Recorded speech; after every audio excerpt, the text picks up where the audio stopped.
El Señor te oye y también quiere salvarte. Bienvenido a este estudio de la palabra de nuestro Dios en la lección número 4. El Señor oye y también salva. Comencemos con este estudio y descubramos que Dios es también un Dios personal. Comencemos.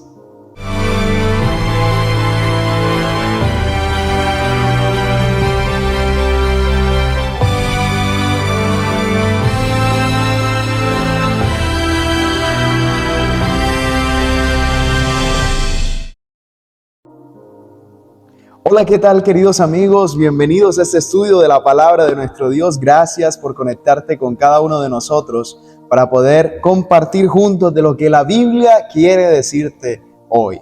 Dios desea para cada uno de nosotros que estemos claros en que Él es un Dios que está cercano a nosotros, cada vez más cerca de nosotros.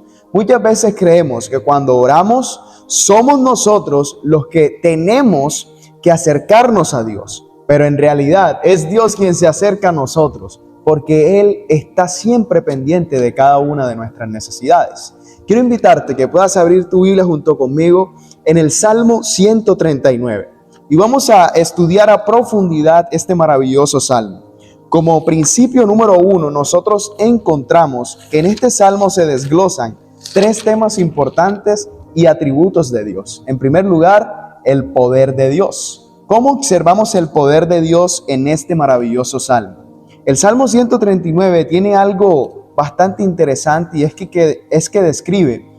El Salmo 139 tiene algo interesante y es que describe la omnipresencia y la omnisciencia de Dios. Quiere decir que Dios está en todas partes, pero no solamente está en todas partes, sino que está cercano a nuestra vida, y también que Dios es omnisciente, o sea, todo lo conoce, todo lo sabe, incluso conoce también los problemas y dificultades que nosotros vivimos. El Salmo 23 nos muestra que el Señor es nuestro pastor, por eso nada nos faltará.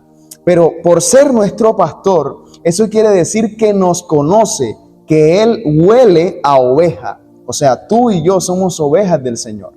Él desea ser nuestro pastor y el pastor conoce a cada una de sus ovejas. Como lo dice el libro de Juan en el capítulo número 10, a todas llama por su nombre y las ovejas vienen porque conocen también a su pastor. Si miramos en el versículo número 1 del Salmo 139, dice de la siguiente manera: Oh Jehová, tú me has examinado y conocido. Dice el versículo 2, tú has conocido mi sentarme y mi levantarme. Has entendido desde lejos mis pensamientos. Dice el versículo número 4, 5 y 6. Pues aún no está la palabra en mi lengua, y he aquí, oh Jehová, tú la sabes toda. Detrás y delante me rodeaste, y sobre mí pusiste tu mano. Tal conocimiento es demasiado maravilloso para mí. Alto es, no lo puedo comprender. Es interesante, en esta primera parte del Salmo, encontramos el poder de Dios. El poder de Dios en este salmo se describe de manera tan detallada y menciona a un Dios que nos conoce, incluso conoce nuestro sentar y nuestro levantar. Además, Dios nos examina muy minuciosamente, tanto que no nos examina para condenarnos ni juzgarnos, sino que por el contrario, Él nos examina para que nos demos cuenta de que necesitamos acercarnos a Él. Además, Él desea que nos demos cuenta que Él está cerca de cada uno de nosotros, como lo dice el versículo 1 y el versículo número 3 de este salmo. Pero no solo eso, Dios nos dice en su palabra que si Él nos conoce, entonces Él es quien y es el único que puede ayudarnos. Alguien que te conoce es aquel que sabe cómo decirte las cosas.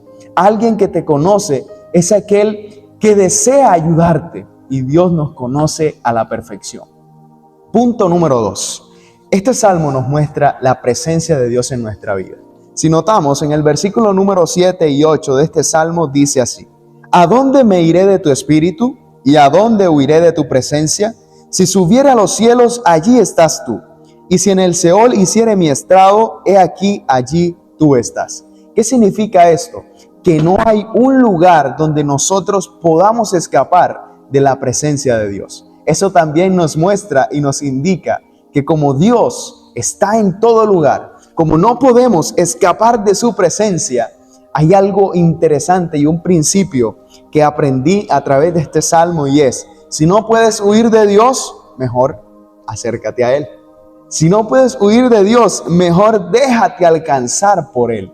Y en este salmo vemos muy bien eso. La presencia de Dios garantiza la ayuda y el socorro para el ser humano, pero no solo eso, sino que también nuestra vida en medio de las tinieblas puede resplandecer, como lo dice el versículo 12 de este salmo. Entonces, Dios es un Dios cercano a nosotros. Dios está en todas partes y eso nos muestra también su cercanía con cada uno de nosotros. Y el tercer principio importante es su bondad.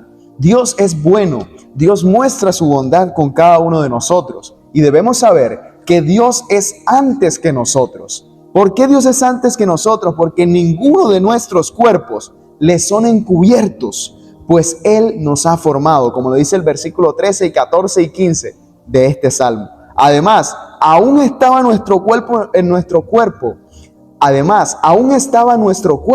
el vientre de nuestra madre, y ya Dios nos conocía bien y nos había formado de la mejor manera. Y no solo eso, sino que el plan de Dios no es una casualidad. Dios no tiene planes que son casualidad, sino que son propósitos. El plan de Dios no es suerte, el plan de Dios no es un juego de azar. El plan de Dios son los pensamientos que Él tiene para ti y para mí, porque Él desea siempre lo mejor. Y vamos a compartir en esta oportunidad lo que nos dice una cita muy interesante del libro Alza tus ojos, en la página 63. Dice de la siguiente manera: nuestras vidas están en las manos de Dios. Él ve los riesgos que nos amenazan como nosotros no podemos verlos. Él es el dador de todas nuestras bendiciones, el proveedor de todas nuestras misericordias y el ordenador de todas nuestras experiencias. Y mira lo que dice ahora: conoce nuestra hechura y se acuerda que somos polvo. Aún los mismos cabellos de nuestra cabeza están contados. Obra a través de las causas naturales para hacernos recordar que Él no nos ha olvidado, sino que desea que abandonemos el camino si se nos permitiera seguir en forma desenfrenada y sin reprobación, nos conduciría a un gran peligro. Dios tiene planes para tu vida. Dios te conoce más de lo que tú te conoces. Por eso hoy dile a Jesús: Señor, acepto que me conoces, por eso deseo entregarme a ti. Escríbelo acá en los comentarios y vamos a orar para culminar con este mensaje. Buen Dios y Padre, te damos las gracias porque tú nos conoces. Y no solo nos conoces, sino que también conoces lo que necesitamos para salir de nuestros problemas. Tú conoces nuestro dolor y por eso nos vas a ayudar. Señor, tú conoces nuestras dificultades y por eso tú has prometido estar con nosotros en cada momento. Bendícenos y ayúdanos a que nunca se nos olvide que tú estás presente. En el nombre de Jesús, amén y amén. Que Dios te bendiga grandemente y nos vemos en una próxima oportunidad para seguir compartiendo de la palabra de Dios. Que Dios te bendiga grandemente.